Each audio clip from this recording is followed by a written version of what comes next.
Hello darlings, అందరూ ఎలా ఉన్నారు? బాగున్నారని అనుకుంటున్నా. ఈరోజు మా అమ్మ వాళ్ళ ఇంట్లో రుద్రాభిషేకం చేస్తున్నారు. ఇంట్లో ఎందుకు చేస్తున్నారంటే మా అమ్మ మొక్కుకుంది మా అన్నయ్య గురించి అని. మరి ఎందుకు మొక్కుకుందో నాకు కూడా తెలీదు. సో పంతులు వాళ్ళు వచ్చారు. మా అన్నయ్యకేమో చిలుకట్టు కట్టుకోవడం రాదు. సో టైంకి మా తాతయ్య వచ్చారు కాబట్టి సరిపోయింది. మా నాన్నకి ఇంకా మా అన్నయ్యకి చిలుకట్టు అయితే కట్టేశారు. ఇంక ఇక్కడంతా పూజకు రెడీ చేసేసారు. సామాగ్రి మొత్తం ముందు తెచ్చుకున్నారు కాబట్టి నో ప్రాబ్లం. ఇంక ఇక్కడ అభిషేకం చేయడానికి లింగాన్ని ఎలా తయారు చేశారంటే, చెప్పా కదా మా ఎదురు క్వార్టర్స్లో పుట్ట ఉంటుందని, అక్కడి నుంచి ఆ పుట్టమని తెచ్చి దాంతో లింగాన్ని అలాగే నందిని కూడా ఒక ప్లేట్లో తయారు చేసి పెట్టేశారు పంతులు గారు.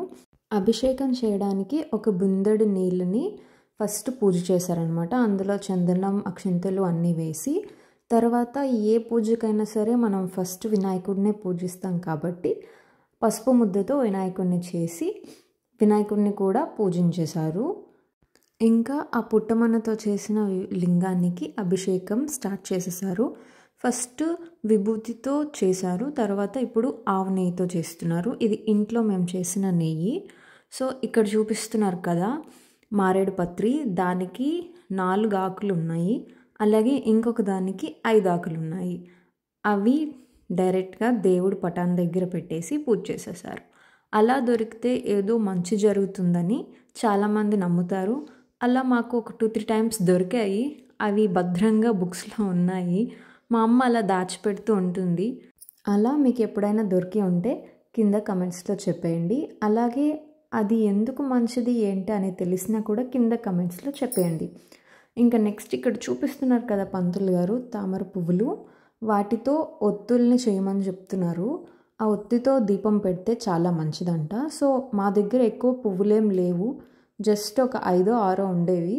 వాటితో ఒక చిన్న ఒత్తిని చేసి అక్కడే తర్వాత లాస్ట్లో దీపం కూడా పెట్టేశారు. ఇంకా తర్వాత మంత్రాలు చదువుతూ పువ్వుల్ని వేస్తూ పూజ చేశారనమాట. ఇక్కడ మా నీతు పార్టిసిపేషన్ అయితే 100% ఉంది. దానికి ఇలాంటి పూజలు చేయడం అంటే చాలా ఇంట్రెస్ట్ మా అమ్మలాగా. సో ఇంకా తర్వాత అభిషేకం అయితే స్టార్ట్ చేసేసారు. మనకి అభిషేకానికి మొత్తం 11 పమిడికాయలు అవుతాయి. అవన్నీ ఒకసారి కొట్టకుండా 3 చప్పున మంత్రాలు చదువుతూ సపరేట్గా కొడతారు. ఈ మధ్యలో నీళ్లు వేస్తూ ఉంటారు, అలాగే పాలు, పెరుగు అవన్నీ కూడా వేస్తుంటారు. మనం ఇంట్లో చేసుకోవాలంటే కొంచెం బడ్జెట్ ఎక్కువ అవుతుంది. ఎందుకంటే మనకి గుడిలో అనుకోండి, మనం సామాగ్రి మాత్రమే తీసుకువెళ్తే సరిపోతుంది. గుడిలో పూజ చేసిన 1-2 పంతులకి తాంబూలం ఇస్తే సరిపోతుంది. అదే ఇంట్లో అనుకోండి, ఫస్ట్ అంటే కొంతమంది 3 రావచ్చు, 5 కూడా రావచ్చు. ఇక్కడ మాకు 5 వచ్చారు. 2 పంతులు పూజ చేశారు, ఇంకొక 2 పంతులు వాళ్ళ గురించి వండుకున్నారు. అంటే బయట ఫుడ్ మేము తినము అని చెప్పి. అండ్ ఒక పూజారి స్వామి అయ్యారు. సో ఇంట్లోనే వాళ్ళు వండుకున్నారు. లాస్ట్కి ఒక పంతులు వచ్చారు. సో 5 తాంబూలం ఇచ్చి 5 సపరేట్గా తువాళ్ళు తీసి, సో మనకి బడ్జెట్ అనేది కొంచెం ఎక్కువ అవుతుంది. అదే గుడిలో అనుకోండి, మనం సామాగ్రి తీసుకొని వెళ్ళి అక్కడ పూజ చేస్తే సరిపోతుంది. అండ్ ఇంకో విషయం ఏంటంటే, మనకి సామాగ్రికి దాదాపు 5,000-6,000 వరకు ఖర్చు అవుతుంది. సో అది గుడిలో చేసినా ఇంట్లో చేసినా అంతే ఖర్చు అవుతుంది. మనం దాన్ని పెంచలేము, తగ్గించలేము. అదే ఇంట్లో చేస్తే పంతులకి కొంచెం ఎక్స్ట్రా ఇవ్వాలి. అండ్ ఇక్కడ సామాగ్రి ఏంటనేది నేను చెప్తాను, వినండి. 11 పమిడికాయలు, ఆకు చెక్కలు చాలా ఎక్కువ కావాలి, అండ్ అలాగే పసుపు కొమ్ములు, 2 కొబ్బరికాయలు, అండ్ అలాగే బియ్యం వేయటానికి కింద ఒక తెల్ల గామాంచి, అలాగే తెల్ల తువ్వాలు, ఇంకా వేరే దగ్గర రెడ్ కలర్వి, అంటే శివుడి ముందు 2, మనం పూజ చేసే దగ్గర 2. సో ఇలా సపరేట్గా. అండ్ అలాగే పంతులకి ఇవ్వటానికి ఎక్స్ట్రా తువ్వాలు కూడా కావాలి. ఇంకా మనకి తెలిసినదే అభిషేకంకి పాలు, పెరుగు, పంచదార, నెయ్యి, తేనె, పళ్ళు, కాయలు అవి కూడా కావాలి. సో ఇక్కడ అభిషేకం చేస్తున్నప్పుడు ఒక్కొక్కటి లైన్గా వేసుకుంటూ వెళ్ళారు.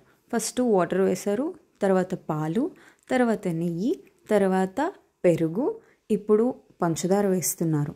తర్వాత అండ్ అలాగే పళ్ళు రసాలు కూడా 2 కావాలి. సో ఇదైతే మొత్తం లిస్ట్.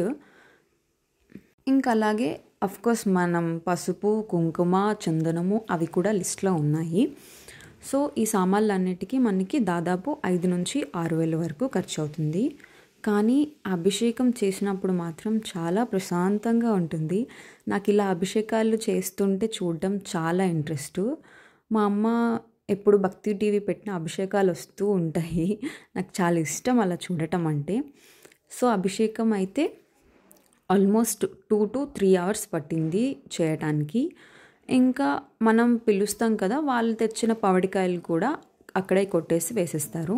తర్వాత ఇలా అభిషేకం అంతా పూర్తయినాక ఆ తీర్థాన్ని అందరికీ ఇస్తారు. అందరికీ ఇచ్చి ఆ తీర్థం పుచ్చుకున్నాక అలాగే బొట్లు పెట్టి, ఆ లింగం ఉంది కదా, ఆ మట్టి లింగాన్ని కొంచెం తీసి బొట్లుగా పెడతారనమాట. బొట్లు పెట్టేసినాక లాస్ట్కి ఒకేసారి హారతి ఇస్తారు. హారతి ఇచ్చాక ఇంకా అభిషేకం అయితే కంప్లీట్ అయిపోయిందనే చెప్పాలి. అలాగే చెప్పాను కదా, ఆ లింగం పుట్టమణితో చేశారని. ఆ లింగానికి దాదాపు 2 బిందెలు నీళ్ళు వేశారు. అయినా సరే కొంచెం కూడా కరగలేదు, స్ట్రాంగ్గా ఉంది. అదే పంతులు మాకు చెప్పారు, ఇదే మీకు నిదర్శనం. ఏంటి అంటే చూసారా, ఇన్ని నీళ్లు పోసినా అది కరగలేదంటే మంచిది అని చెప్పారు. సో ఇప్పుడు మీరు రుద్రాభిషేకాన్ని స్కిప్ చేయకుండా లాస్ట్ వరకు చూడండి. నేను లాస్ట్లో హోమం గురించి చెప్తాను. అలాగే ఈలోపు లైక్ చేసి సబ్స్క్రైబ్ చేసుకోవడం మాత్రం మర్చిపోవద్దు.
సో ఇక్కడ 11 పవిడికాయలు అయిపోయాయి. అలాగే మేము తెచ్చినవి, మా పెద్దమాయ వాళ్ళు, మా చిన్నమావయ్య వాళ్ళు తెచ్చిన పవిడికాయలు కూడా అయిపోయాయి. సో తర్వాత లాస్ట్కి హారతి ఇచ్చేసి ఇక్కడ ఇంట్లో హోమానికి రెడీ చేస్తున్నారు. మనకి హోమానికి పెద్ద సామాగ్రి ఏం అవసరం లేదు, జస్ట్ ఇసుక కింద వేయటానికి ఉంటే సరిపోతుంది. అలాగే హోమం కర్రలు పెట్టేసి దానిపైన ఒక కొబ్బరికాయ పెడతారు. తర్వాత ఇక్కడ నెయ్యి వేస్తున్నారు లైన్గా. ఇంకా ఎవరైతే ఉన్నారో ఇంట్లో వాళ్ళందరూ వచ్చి ఒక్కొక్క హోమం పుల్లని లైన్గా పెట్టేశారు. ఇలా అందరూ పెట్టేశాక ఇంకా హోమం అయితే స్టార్ట్ చేసేసారు. ఇక్కడ కొంతమంది పంతులు ఎలా అంటే ఫ్యామిలీతో కూడా నెయ్యి వేయిస్తారు. కానీ ఇక్కడ ఈ పంతులు మాత్రం అలా వేయకూడదు, చెల్లదు, మేమే నెయ్యి వేయాలని చెప్పి అతనే నెయ్యి వేసి మంత్రాలు చదువుతూ పూజ చేశారు. ఇలా హోమం అంతా అయిపోయాక మా ఫ్యామిలీ, మా అమ్మ, నాన్న, మా అన్నయ్య, నేను కూడా హోమం చుట్టూ 3 సార్లు తిరిగి తర్వాత వాళ్ళకి ఇవ్వాల్సిన తాంబూలాలు వాళ్ళకి ఇచ్చేసాము. సో హోమం అంతా అయిపోయిన తర్వాత అందరూ లైన్గా వెళ్ళి ఆశీర్వాదాలు తీసుకొని అక్కడ హోమం అయిపోయినాక ఉంటుంది కదా బొగ్గు, ఆ బొగ్గు తీసి బొట్టుగా పెట్టారనమాట. పెట్టిన తర్వాత లోపల కొబ్బరికాయని పెట్టారు కదా, ఆ కొబ్బరికాయని తీసి కొట్టి తర్వాత అది ప్రసాదంలా తినాలి. అలాగే అందరికీ కూడా పంచాలి. ఇక్కడ చూస్తున్నారు కదా, ఇల్లు మొత్తం పొగ. హోమం అయిన వెంటనే నేనైతే బయటకు వెళ్ళిపోయాను, కళ్ళు మండిపోయాయి. లాస్ట్కి కళ్ళంట నీళ్ళు కారుతూనే ఉన్నాయి. అయినా సరే పంతులు తిట్టారు, ఉండాలి కంపల్సరీ అని చెప్పి. హోమం అయిపోయిన తర్వాత అందరూ భోజనాలు అయిపోయాయి, కేటరింగ్కి ఇచ్చేసారు. సో ఈ వీడియో నచ్చితే లైక్ చేసి సబ్స్క్రైబ్ చేసుకోవడం మాత్రం మర్చిపోదు. Bye bye.